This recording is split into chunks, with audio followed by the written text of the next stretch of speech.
just to finish off, usually I'm struggling for time, but we're going so well, so this is unheard of for me. But I'm going to be talking about the cloud growth with Veeam Service Provider Console, and I'm also going to be talking about our general Veeam Cloud and Service Providers, because for us, we are very heavily invested into our Veeam Cloud and Service Providers.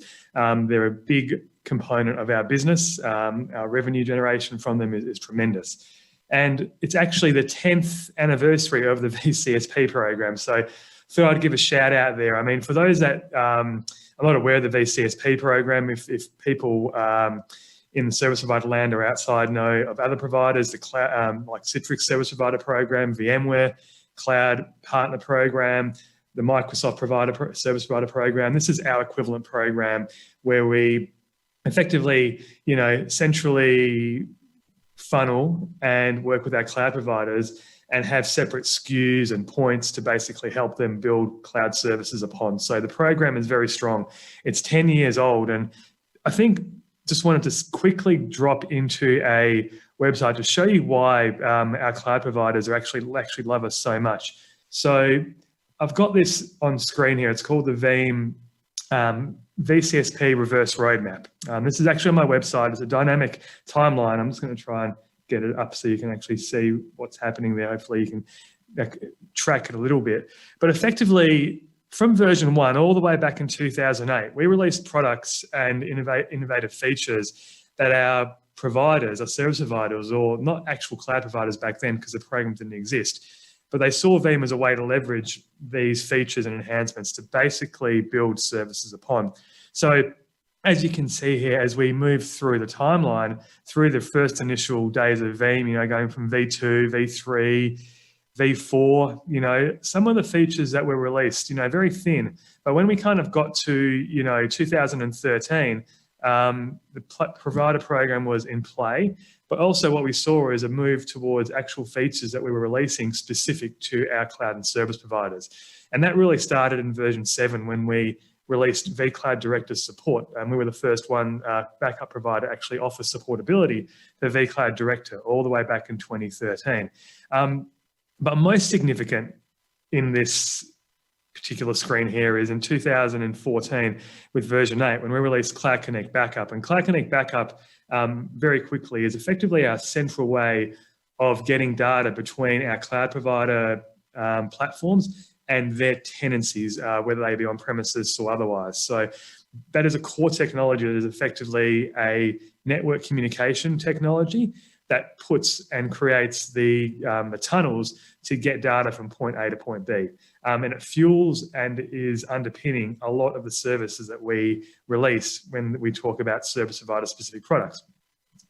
I think the one thing just to highlight here as I move through the timeline into sort of more present days is just the sheer acceleration of enhancements that we've released through major versions, all the way from Veeam 9.5, all the updates that we did leading into V10, but also the ones in blue, which are those platform products that we've looked upon and touched upon, which our cloud and service providers are always looking at ways to leverage and to offer services for. So I think it's just worth showing this because I think it just shows the acceleration of growth that we've had to be able to support our cloud providers to, now support what is numbering in, I think it's close to 7,200 active Cloud Connect service providers, which is a tremendous number of Cloud Connect enabled providers and does actually rival the same number of VMware cloud providers as well. So we're deeply penetrated into the infrastructure as a service and cloud provider space. So just going back to the slides, what I wanted to talk about now is really the use cases for our backup as a service and DR as a service. So again, you saw the features, you see the products that we've released. Our cloud providers obviously leverage these to create revenue generating services. And when we look at this, the core of what we definitely sell through the VSCP program is the infrastructure as a service data protection. That's the core, backing up virtual machines that are running on a provider's infrastructure as a service cloud. But certainly when Cloud Connect was released in 2014, we really looked at backup as a service and enabled our providers to offer a simple offsite repository, which is the Cloud Connect backup repository for very simple, very quick backup as a service. And We've got a couple of the providers that are sitting on this panel, but it's a really simple service that grew very quickly to a very strong revenue generating service for a lot of our cloud providers, which has kind of paved the way for where they are today with regards to offering more DR as a service based on our Cloud Connect replication and moving into our SaaS data protection as well with Office 365 backup. I'm going to show you a little demo of that very shortly. And with Azure and AWS data protection, they're not intrinsically created in these initial releases for our cloud providers, but we've certainly already found that our cloud providers will create service offerings off that. And in fact, the product that I'm going to show you, Veeam Service Provider Console version 5, which is the new version which is coming out, is going to fully support the ability to, commercialize and create revenue generation off Azure and AWS data protection. So what I'm going to do, I'm going to tie back a little bit first into what Michael showed in his demo and start with backup for Office 365. Because Michael showed you exactly how, we've got the Explorers, we can do backups of Exchange data, of OneDrive data and SharePoint data. But how do we enable service providers to enable some sort of self-service for our customers? So what I'm going to show you here is an example of a cloud provider that I've got set up. So I've got my own little cloud provider set up here in Perth. It's got Cloud Connect installed as a feature of Veeam Backup and Replication. And then what I've done is I've installed Veeam Backup for Microsoft Office 365 on that particular server. What that then allows me to do is with the tenancies that I create, I can then connect into a Veeam, into an Office 365 tenancy. I can back that up in my cloud provider platform, and then I can offer certain levels of recoverability through these self-service functions. So what we're going to do here is we're going to use the Veeam Explorer for Microsoft Exchange. And what we're going to do, instead of just connecting to what would be a local on-premises restoration, we're going to connect to a service provider. And what we do here is we basically, in the Veeam Backup and Replication console, which is sitting behind this, so just pretend here that I'm sitting at an on-premises location, I'm an administrator and a couple of my emails from a couple of my workers has gone missing. So what I'm going to do is I'm going to log in with the credentials that are provided to me via my cloud provider. And you can see here that I've got basic authentication set up. And what I'm going to do now is I'm actually going to leverage those credentials that I've been given by my cloud provider to tunnel through to their platform where they're hosting the Veeam Backup for Office 365 server. I'm now going to type in my username and password for the actual Exchange organization. Sorry if I typed that incorrectly. And it's going to go over that Cloud Connect tunnel, go into the cloud repository, and actually give me the backups that I've got sitting in place there. So you can see here, it's a pretty small instance. I've got a mailbox. It's my own mailbox, my personal mailbox. I do eat my own dog food here. But I can go in here and basically look into my email folder. I can do all that great stuff that Michael showed with the Explorers before. I can do restorations. I can directly view the email. I can do all that kind of stuff. Now, again, this is from the point of view of a tenant who's paying a service provider to back up Office 365 for them and offer them some level of self-service capability. That's all well and good. You obviously need the Explorer for this. But what we've found is that our providers have gotten very, very smart, leveraging a lot of our APIs and everything else that we've got in play. So this is actually a great example here. I'm actually in a control panel for one of our best cloud providers in the ANZ region, vBridge. And they've done some really smart things with their console. And what you can see here is deep integration into our Veeam Backup for Office 365 product. And you can see here that we've got this organization set up. And here you can see that we're protecting OneDrive, we're protecting SharePoint, and also protecting Exchange, okay? So really, really quickly here, what we've got is the ability for our providers to leverage these products to offer their own self-service capabilities through their own consoles, okay? Now, this is a great example of one which has its own built-in calculator. Actually, I'm not going to show that to you, but part of this process is that the vBridge console gives you a little bit of a rough estimate as to what it is actually going to cost you to host this product with them, and then also the recoverability features. So a very quick example of what our cloud providers are doing in this space. And we've got a lot of great examples of this. Some of the guys that are on the panel, some of the guys that are watching this, our cloud providers leveraging our APIs and leveraging our PowerShell to do some great things on their own consoles. Now, what we also have, and Michael alluded to, is we have our own community edition versions of these consoles. And this is actually one that is written by Niels England, who used to be on our team, in the product strategy team, now works in the R&D team. He's crossed to the dark side. But effectively, he wrote this literally in his spare time or so, he says, basically to offer a working example. Now, this is actually available on our GitHub page on Veeam Hub. It can be downloaded as an example of what can be done. I was able to get this, download, install it, and configure it within a couple of minutes. And what we have here is an example of a third-party tool, Community Edition, which gives you an example of what can be done with our APIs. And again, this is, if you think about what I showed before with the Veeam Explorer for Exchange, and then in my cloud space for the vBridge, it's really just an extension of that. But again, free for everyone to take a look at and try and reverse engineer and start to create their own consoles on this. So what I can do is effectively select the date in here. Let's do that, and I can start a restore.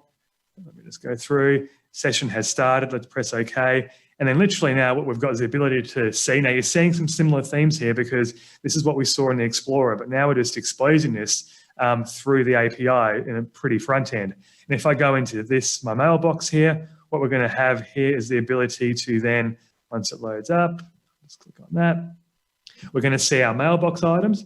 And through this, we're going to have the ability to do the same sort of restore functionality that you saw in the Explorer, but this is now an example of what can be done through the APIs.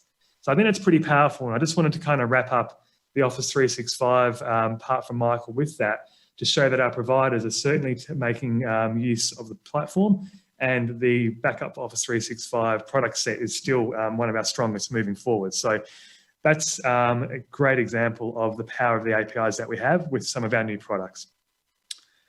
So now I'm going to talk about our Veeam Service Provider Console.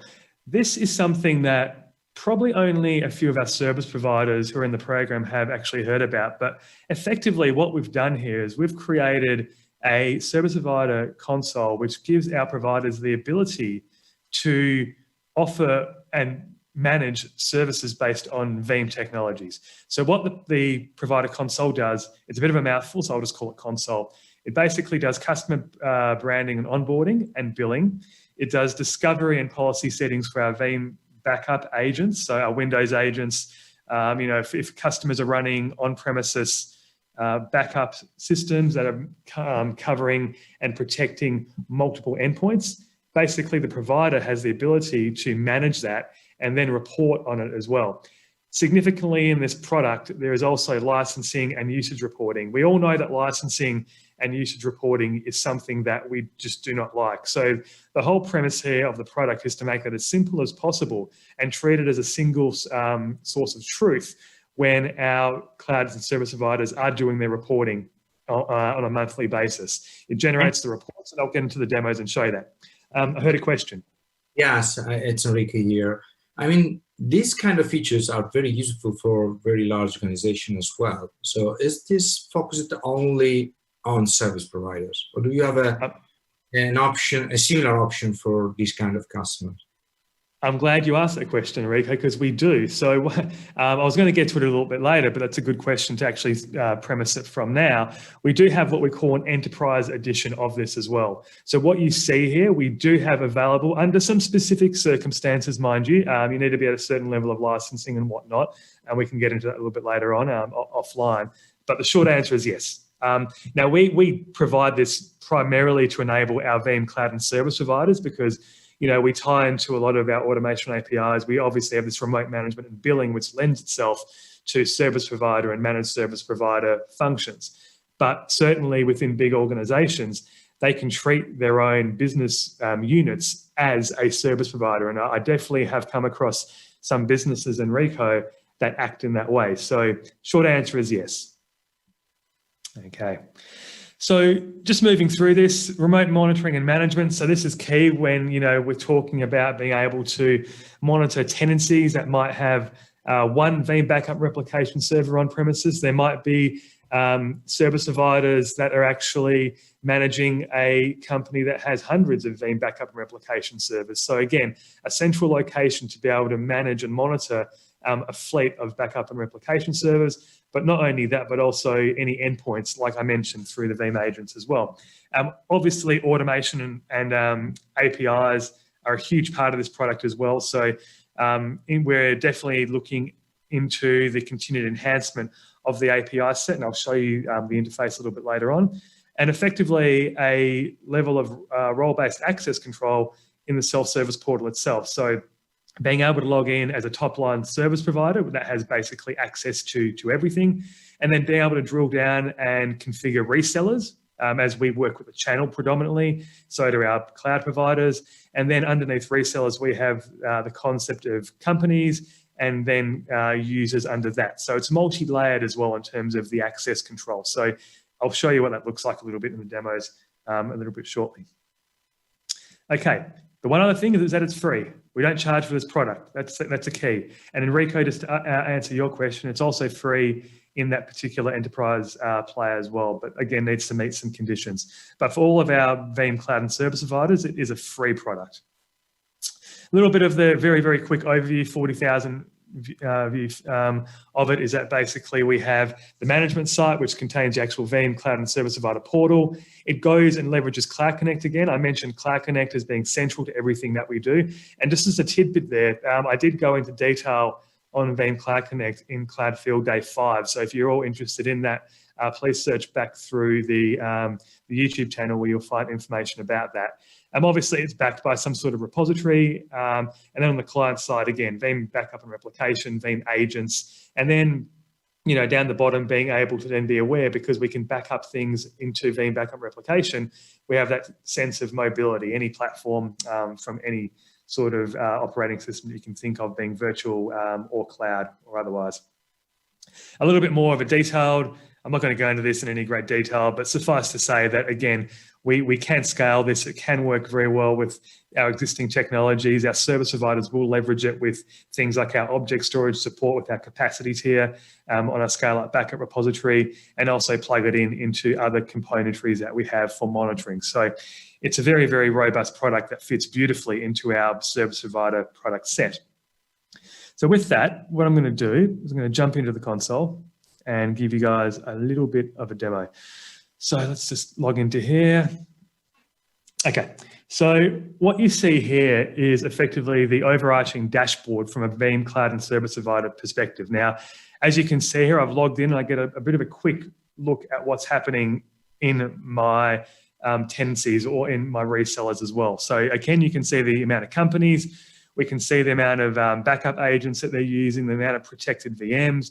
We can even see, as of our V10 product, we've got visibility into how much NAS file share they're backing up as well. And then also we built in some sense of invoicing in this as well, so we can track monthly revenue. This has got an inbuilt revenue system where you can generate invoices, but also what it has, obviously through the APIs, is the ability to export these numbers, the consumption and all that kind of stuff, and actually feed it into an external billing software as well. But for those smaller providers that might not have billing capabilities, that's been one of the big things that we've built into the product.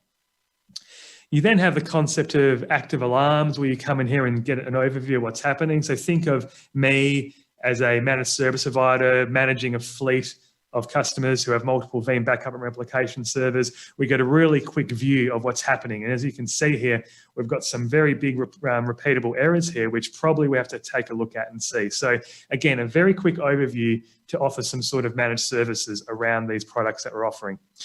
We've got the ability here to look at top companies, so just get a bit of an idea about what company is doing what with regards to, top usage from quotas, all the way through data transfers, bytes in, bytes out, and that sort of thing. So again, there's some really good generic dashboards that can be used from our providers. And it should be said as well that resellers get a similar view, but I'll show you that a little bit later on when I log in as an actual reseller itself.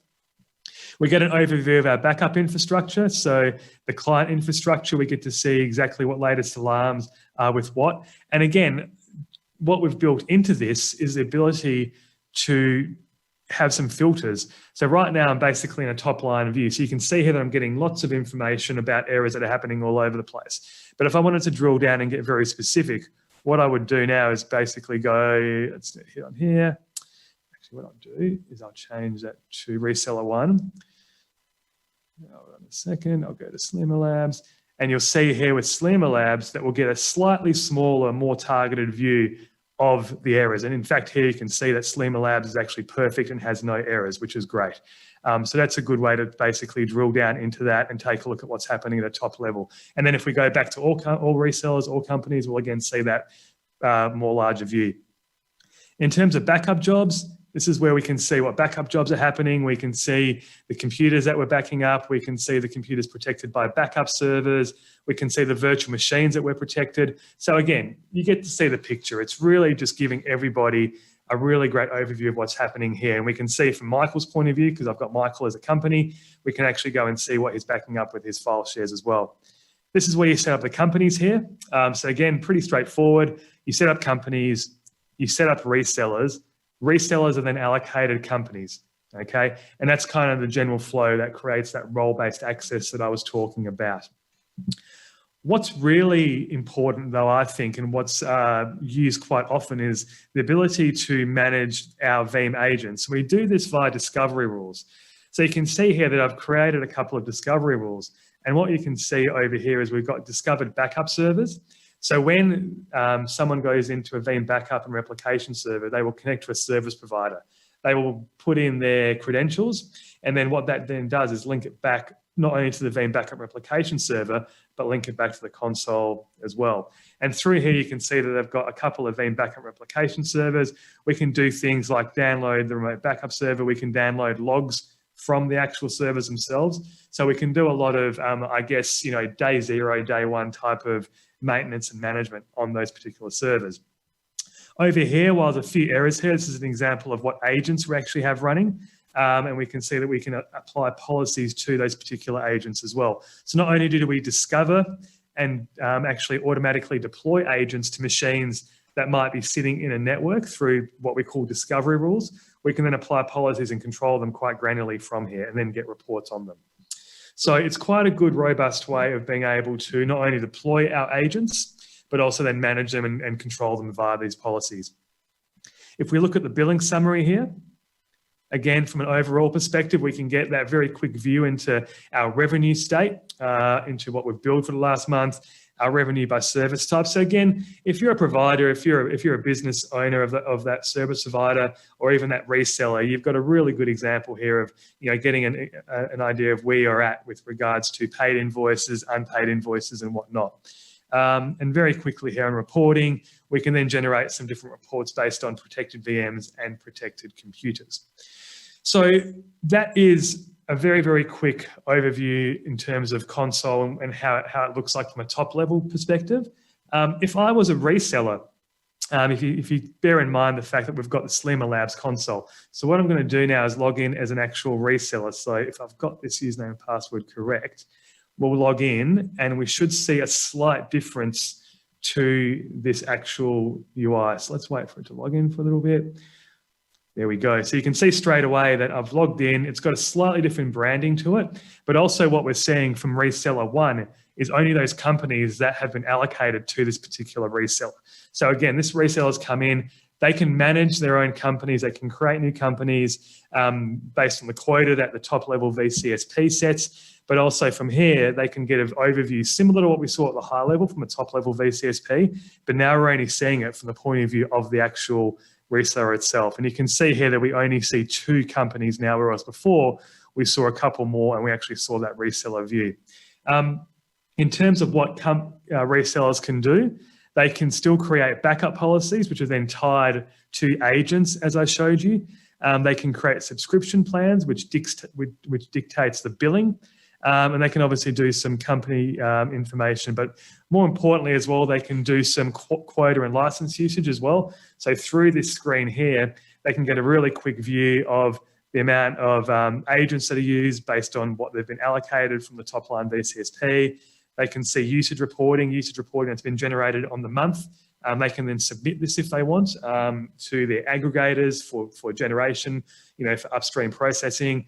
And then they can do certain things here as well with the Veeam backup and replication servers.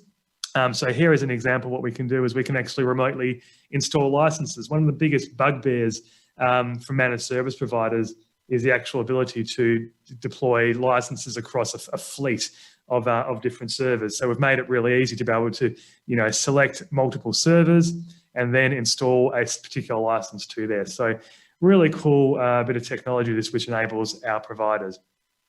If we're looking at it from the point of a customer, if we have a look here, we have the Cade battle station. So if you know Michael Cade, he loves a good home office battle station. So that is his company name. But if Michael logs in as his own user, what you're going to see here is a slightly different feel as well. It should be branded a slightly different color. And from memory, cover your eyes because it's quite bright. That's not too bad in this console. But effectively now, this is Michael having a look and seeing what he's got going only relative to him. Now, here's a tenant, here's a customer. Okay, so again, just a really good way to show what's happening for this particular customer here. Granular control from the VCSP level down to the reseller level into the customer level itself. Okay, that was V4. What I wanted to show very quickly is version 5. Now, version 5, as I mentioned, is coming later in the year. And the big thing about version 5 is that it's got some very nice new additions to it. So firstly, this is version 5. Let's make sure that we're okay. And what you can see here is we've added the ability of a heat map again, just adding some more nicety for our cloud and service providers and their resellers to come in and get a bit of a better look at what's happening with regards to their customers' backup jobs, and see where the problems might lie. If a particular day was more error prone than others, they can basically dive in here and start to get a little bit more of a look and see what's happening. More importantly, though, we've extended supportability here to not only support Windows agents, we're going to offer full supportability for our Linux agent as well, and also our Mac agent, which is new. So for those that didn't know, at Veeam, we announced the ability of a Mac agent. So in this particular instance, now we can control and configure and report on Windows agents, Linux agents, and our Mac agent here. And you can see here, we've got an early build of the Mac agent, which is being managed by this particular console instance itself. So pretty exciting that from that point of view. The other exciting part of this, and I think I mentioned this quickly, how it all ties together, is that we have the ability in version 5 to manage and monitor backups that are being generated from Veeam Backup for AWS and Azure. So you can see here that I've got cloud instances, and basically leveraging that platform integration service that David showed, we've now got awareness and availability to bill. So our providers can basically create some sort of managed services around the protection of their tenants' AWS infrastructure. So I think that's a pretty exciting part of this as well.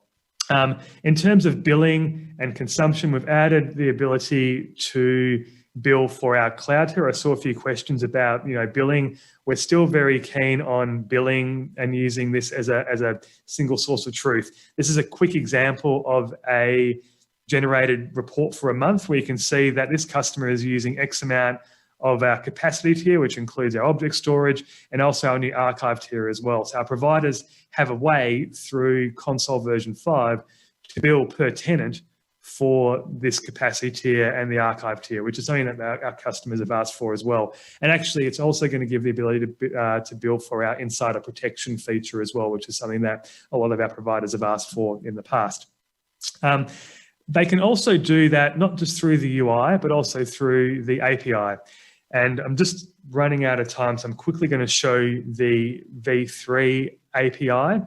Now, this API Michael showed you the Veeam Backup Office 365 product. That has a similar API leveraging Swagger. So what we can then go into here is basically get the Swagger UI, which gives the endpoints that we have. We can check out the endpoints. I'm not going to go through a Swagger interface. I'm sure a lot of you have seen what it does. But suffice to say, a lot of our providers will be leveraging this. And everything that they can do within the console, they can do through this V3 API. So we're really enhancing it to be API first, really, in terms of that. It's API aware, not API first, but API aware. The cool thing about it though, we've also built in the levels of RBAC into the API itself. So you can see here that I can log in as an endpoint, as a portal administrator, a company owner, a service provider global admin, or a service provider administrator. Because what we had was requests from our service providers that had their own resellers who wanted to tap in and get information out of the console directly through the API. So I think this is pretty cool that we've actually added this functionality into the VCSP REST 3 API to actually offer levels of authenticated access. And again, when you log in as a different user, based on a level of authenticity, you're going to get a different view in terms of what you can pull out of the API and what you can do in terms of the actions and whatnot. So that's that. That was a very, very quick overview. I didn't have enough time to go through it all, but suffice to say, we can take a few of the questions offline. We can go into the breakout rooms and talk a little bit about that as we move along. So just with that, let's finish off. Obviously, I want to thank you guys for listening to us. I think, we've probably shown you over the past couple of hours the fact that Veeam is more than just backup and replication. As we move into our next act, as we move to, try and support workloads that are distributed across our cloud, SaaS-based, physical and virtual, we've got the tool set and the platform and the ecosystem to do it. Again, software-driven, hardware-agnostic, it's the way to go. These are some resources basically to offer free resources in the Azure Marketplace, the AWS Marketplace, and also to download the community editions and whatnot. But with that, I'd like to say thank you from Michael, David, and myself. It's been a pleasure to present at Cloud Field Day 8. And I think we might have a couple of minutes for questions. Otherwise, we'll see you guys in the breakout. And thank you, everyone. Anthony, I have a question. Yes. More a business question than actually a technical question, because you spent 10 years, more than 10 years with this program for ISPs, and you don't have your SaaS offer yet. So does it mean that you're, pushing all your money or your investment in this program instead of building your own solution? And if so, do you have somewhere where I can look for the best of the implementations of these services? I mean, yes, I'll answer the first question quickly. So yes, we are not looking to offer any SaaS-based services at this point in time, and we're 100% channel. If we offered a SaaS-based offering, that would jeopardize a little bit of that, we feel. So we want to stay true to what has got us to this point, right? And also to that end, we've got some great service providers doing some really great stuff with our platform and our technology. So, we're very focused on continuing to support them to be that person, to be that technical edge. In terms of your question with regards to finding providers, yes, we have a directory online. It's on our veeam.com website. If you look for Veeam Cloud and Service Provider Program, there is a directory listing there that'll list specific providers out there. And that's kind of what we've got at the moment. But yeah, I hope that answers your question. Okay, thank you.